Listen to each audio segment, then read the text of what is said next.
Mi nombre es... No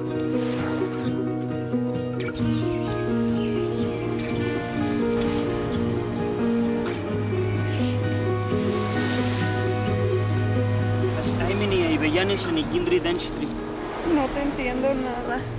Dice que te vas a un collar con esas conchitas. Ay, Isauro, ¿cómo me quieres decir palabras de amor si no hablas español?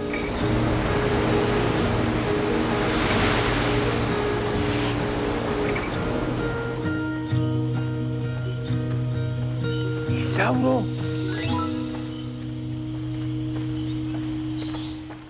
네, 두 번째로 다룰 영화는 나는 다른 언어로 꿈을 꾼다라는 제목 자체가 벌써 네. 이게 무슨 말일까? 우리 예전에 우리는 같은 꿈을 꾼다? 뭐 그런 사실 그 두 영화를 붙였으면 얼마나 좋았을까 이런 그러게요. 생각을 또 살짝. 같은 꿈을 꾸는데 한 명이 난 다른 언어로 꿈을 꾼다. 그건 안 맞는 게 아닌가?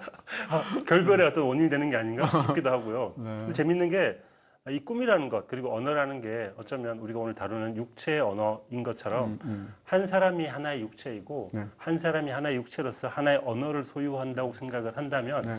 이 세상에는 6,700여 개가 아니라 그렇죠. 더 많은 언어가 그렇죠. 있다고 생각이 들기도 합니다. 네, 맞습니다. 뭐 사람만큼 많은 그런 언어가 있다고 할 수 있을 텐데 이 영화 일단 뭐 더럼도 굉장히 재밌지만 이 영화 한번 권해드리고 싶고요. 정말 좋았어요. 굉장히 낯설면서도 아 이런 영화를 본 적이 있나? 이런 어떤 진기한 체험을 줄 것 같은데 보다 보면 이렇게 한 번도 가본 적이 없는 남미의 정글 속으로 쑥 들어가는 느낌 같은 게 있고요. 네.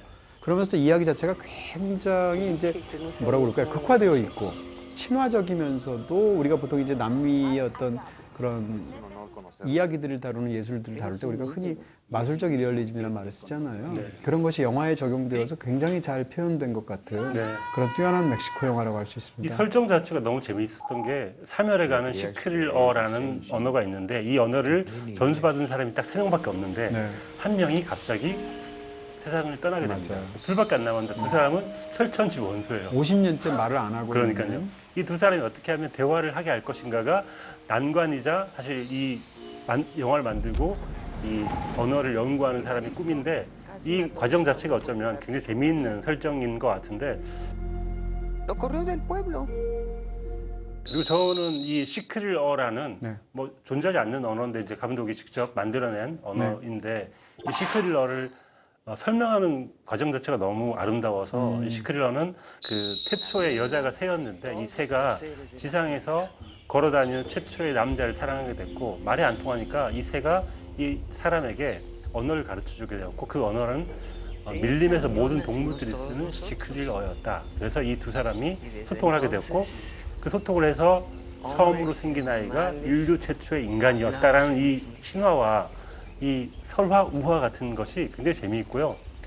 이 과정을 통해서 숲속에 들어가서 밀림에 들어가서 시크릴러로 얘기를 할 때 새들이 다 이렇게 노래하는 장면이 있습니다. 그 장면은 최근에 영화에서 본 가장 아름다운 장면이었던 것 같아요. 네, 그러면서 또 아까 말씀드린 마술적인 리얼리즘의 어떤 대표적인 장면 같은 느낌도 있고요.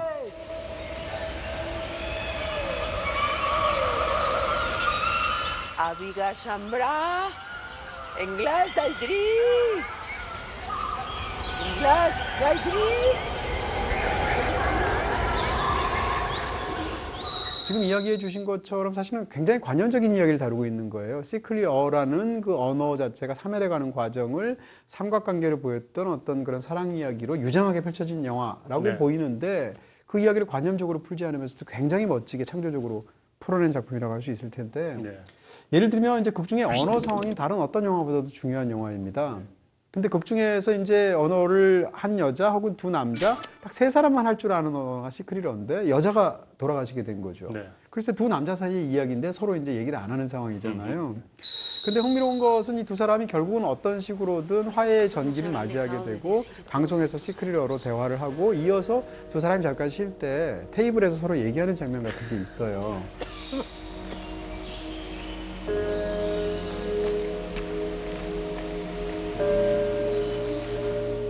Limpias belli beyin dışarı. Dinler. Lluvia de Agne Viginish. Martín de Amelne Chamimine.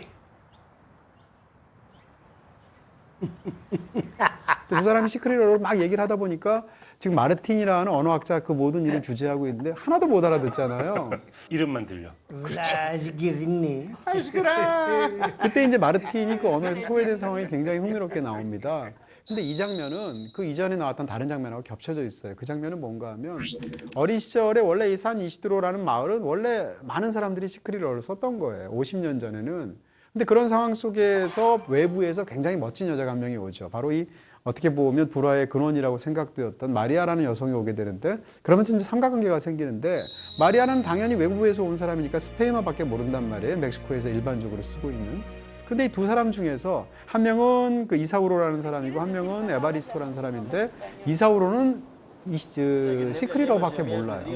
그런 상황에서 이 에바리스토는 양쪽 언어를 다 하는데 자기가 알고 있는 스페인어로 이 멋진 여성인 마리아와 함께 서로 얘기를 하고 있는데 이 사람에 대해서 얘기한단 말이에요.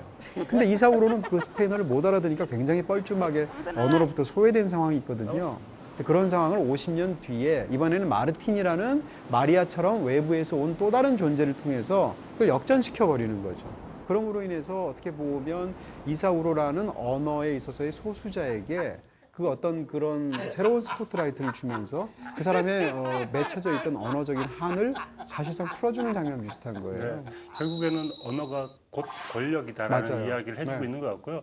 이 영화에서 시작하자마자 나오는 영어가 하나 있습니다. 라디오에서 영어 회화 수업을 하는데 네. I need a job을 가르쳐 줍니다. 네. 왜냐하면 이 사람들이 어딘가에 쓸 수 있는 영어 중에 제일 필요한 언어가 일자리를 구하는 언어이기 때문에 실제 그 쓰나미가 왔을 때 인도양 쓰나미가 왔을 때 많은 사람들이 힌디어를 배우기 위해서 자신의 소수민족 언어를 버리게 되면서 많은 언어가 사멸하는 적도 있었거든요. 그러면서 사람들이 살기 위해서 전 세계 절반이 쓰고 있는 영어 또 스페인어 이런 언어를 배우게 되면서 언어가 더욱더 사멸해 간다는 이야기를 어쩌면 세 명의 관계를 통해서 잘 맞아요. 보여주고 있는 것 같아요. 자, 여기서 이제 조금 더 깊은 이야기를 하기 위해서는 약간 스포일러로 보이는 얘기를 좀 전제를 해야 될 것 같아요. 네, 근데 한 5분 정도? 네.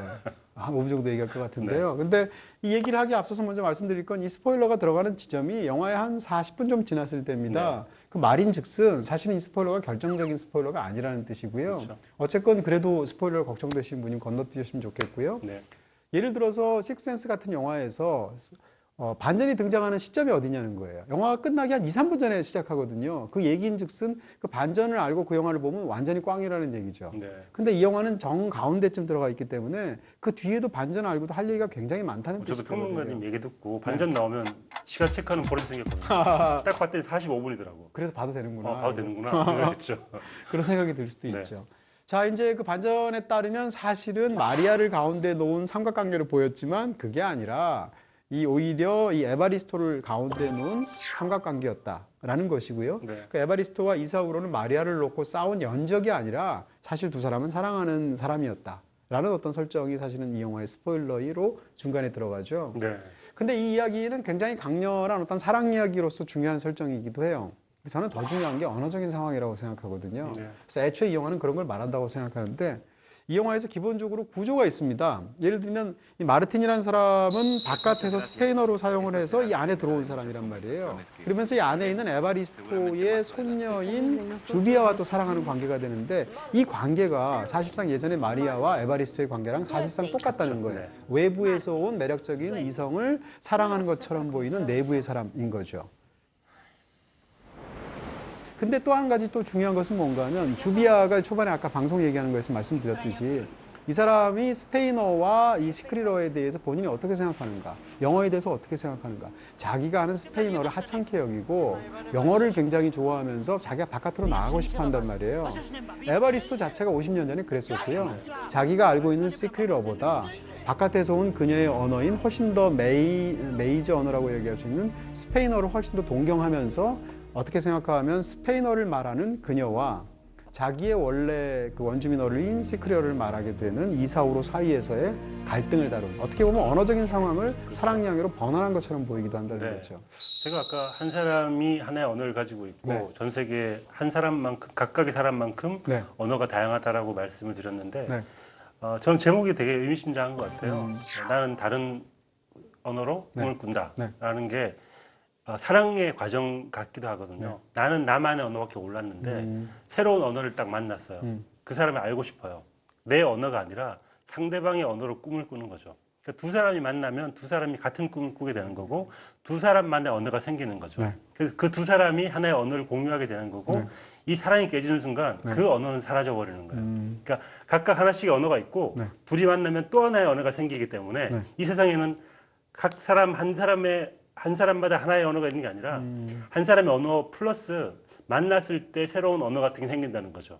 근데 이 사랑이 끝나는 순간, 이 사랑이 깨지는 순간 하나의 언어, 하나의 세계가 사라지는 것과 같은 이야기를 어쩌면 삼각관계를 통해서 하고 있는 것 같습니다. 네, 사실은 어떻게 보면 굉장히 어려운 내용을 다루고 있는 관념적인 영화라고 할 수도 있었는데 그걸 참 영화적으로는 참 잘 풀어내요. 네. 근데 영화를 보면 이제 몇 가지 설정이죠. 바로 이 사람이 이제 하신타라고 세상을 떠나게 되는 그 3명 중에 한 명인 여성인데 하신타를 보면 어렸을 때 셋이 같이 자랐거든요. 그럼 이 이야기를 보면 이런 의문이 들어요. 삼각관계를 굳이 다루려고 하면 가운데 낀 여성이 하신타일 수도 있어요. 근데 왜 하신타로 얘기하지 않고 외부에서 온 마리아라는 여성으로 끼워 넣어서 삼각관계인 것처럼 영화가 펼쳐졌을까라는 거죠. 그 이유는 하신타는 같은 언어를 말하는 사람이고 마리아는 다른 언어를 말하는 사람이기 때문에 기본적으로 이 영화는 언어와 언어 사이의 관계에 관해서 얘기하고 싶은 영화거든요. 그래서 네. 그런 설정이 있을 것이다라는 거고 또 하나는 과거 이야기를 그냥 그 세 사람 중심으로 말하면 되지 왜 굳이 그것을 관찰하고 가서 옆에서 보고 증언을 하는 마르틴이라는 사람이 필요할까라는 건데 그건 마르틴이 언어학자라는 사실하고 결정적인 관련이 있단 말이에요. 그런 식으로 이 영화는 얼핏 봐서는 그냥 사랑 이야기로만 보이지만 사실은 어떤 영화보다도 더 문화인류학적인 영화이고 그러면서 또 어떤 언어의 생태학 같은 것을 굉장히 풍부한 어떤 이야기로 다루게 되는 그런 작품이 아닐까 싶은 생각이 듭니다. Evaristo! Evaristo! Jardine! Déjame en paz!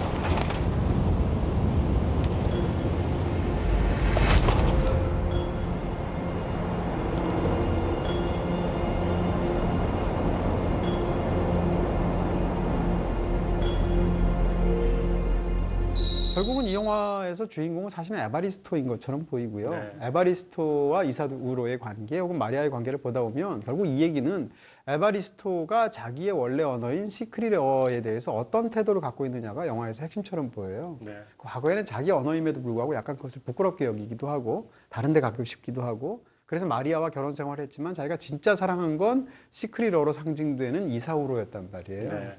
그러니까 이 영화의 동성애라는 건 사실은 당연히 그 자체로 게이 로맨스 영화이기도 하고요. 또 다른 측면에서 본다면 동성애는 그 중에서 자기애 같은 거예요. 그렇게 해서 그때 자기의 대상은 무엇인가 하면 내 언어인 거죠. 결국은 굉장히 근사해 보이는 외부의 메이저 언어인 스페인어를 사랑할 것인가 아니면 나의 언어인데 보잘것없다고 생각했지만 내가 정말로 사랑하고 나의 본성이기도 한 시크리러를 사랑할 것인가 이걸 약간 좀 단순화시킨 부분이 있지만 네. 그런 이야기를 다룬 것처럼 보이고요. 결국 먼 길을 돌아서 시크리러로 회귀하는 과정을 다룬 네. 그런 굉장히 감동적인 언어적인 영화인 거죠. 그래서 이 영화의 마지막 장면이 굉장히 감동적이고요. 에바리스토가 맞아요. 그 이상향을 향해서 소리를 지르는 장면이 참 감동적인데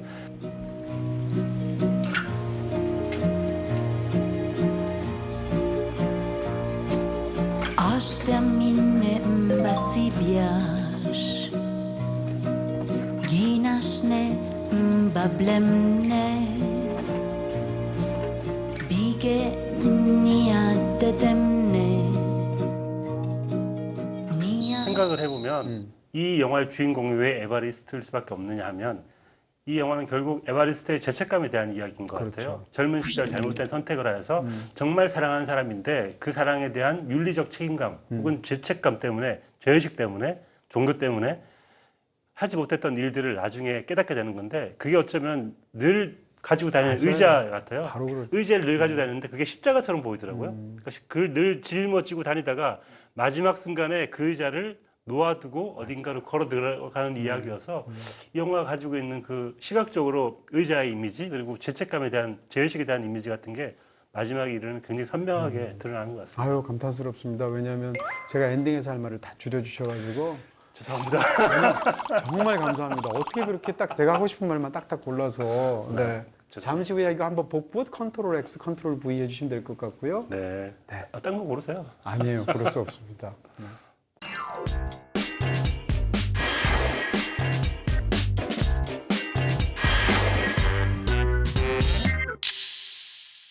자, 이 두 편에 어떻게 보면 언어와 여러 가지 상황들을 굉장히 네. 흥미롭게 다룬 혹시 제목 보고 육체의 언어 보고 들어오셨다가 뭐야 이게? 라고 언어만 있고 육체는 없잖아. 이렇게 생각하실 아니 분들도 육체를 계속 있습니다. 얘기했죠. 육체가 있습니다. 곧 집이고 집이 곧 우주고 우주가 곧 언어다. 이런 얘기를 계속 말씀드렸잖아요. 네. 최고의 영화는 네.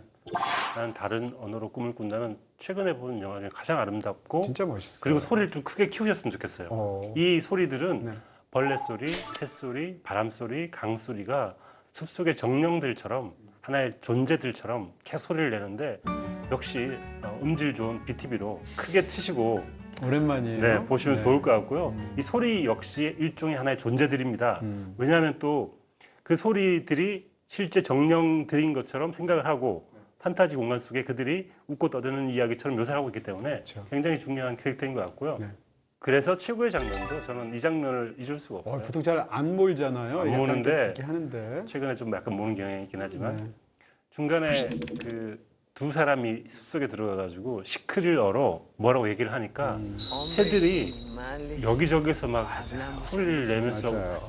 노래를 하는데 그 장면 소리 볼륨을 막 키우고 보는데 약간 오싹. 소름이 끼치면서 그 안에 들어가 있고 완전 새로운 언어로 새로운 세계를 전달받는 것 같은 느낌이 있었습니다. 그 장면은 정말 저한테 최고의 장면이었습니다. Inglas, Gaitri. Adrívate. Martín Gramanet. 자, 저는 뭐 의견이 같습니다. 두 편 중에 사실 더름도 재밌는 영화예요. 네. 한계가 있는 영화인데 그 한계 속에서 굉장히 창의력을 잘 발휘한 그런 에너제틱한 영화인데 그럼에도 불구하고 나는 다른 언어로 꿈을 꾼다 이 작품을 조금 더 좋아한다고 말씀드릴 수 있을 것 같고요. 뭐 엔딩에 대해서는 아까 복붙해 주셨을 테니까 네. 그 빈 의자를 과연 어떻게 할 것인가. 곡 중에서 심지어는 빈 의자는 흉기로 사용하잖아요. 근데 그 의자를 결국은 마지막 순간에는 동굴 앞에 놓고 동굴 안으로 들어가는 게 영화에서 끝이기도 되는데 그럼 결국 저 의자에 누가 앉을 것인가라고 생각해 보면 그 의자를 만약에 언어적인 측면에서 보면 나머지 그 죄책감이라는 측면에서 너무 말씀 잘해 주셨고요. 언어적인 측면으로 본다면 결국 이제 그러면 시크리러는 어떻게 되는 것인가. 마르티냐는 언어학자 그 언어를 어느 정도 배웠지 않습니까? 마지막 순간에. 마찬가지로 결국은 그 의자에 앉을 사람은 마르틴이고 또 이제는 관객이겠죠.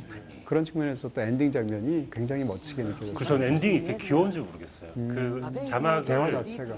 대화를 하면서 자막을 쓸 때 자막 폰트도 갑자기 커졌다 작아졌다가 우리가 모르는 언어를 그렇게 표현한다는 것 자체가 굉장히 재밌기도 하고 너무 두 사람의 대화가 귀엽고 전 즐거웠습니다. 이 영화 속에서 시크리러가 나올 때 한 번도 자막 처리를 안 했거든요. 그 말뜻은 우리가 시크리러를 들을 때 하나도 이해할 수 없는 언어라는 어떤 가정이 있는 건데 지금 말씀하신 영화의 맨 마지막 장면에 최초로 시크리러를 번역을 해준단 말이에요. 왜냐하면 영화를 다 보고 나면 관객 입장에서 이제는 시크리러를 어느 정도 이해한 것 같은 그런 상황이 되기 때문이잖아요. 그런 것까지 굉장히 흥미로운 그런 엔딩이었습니다.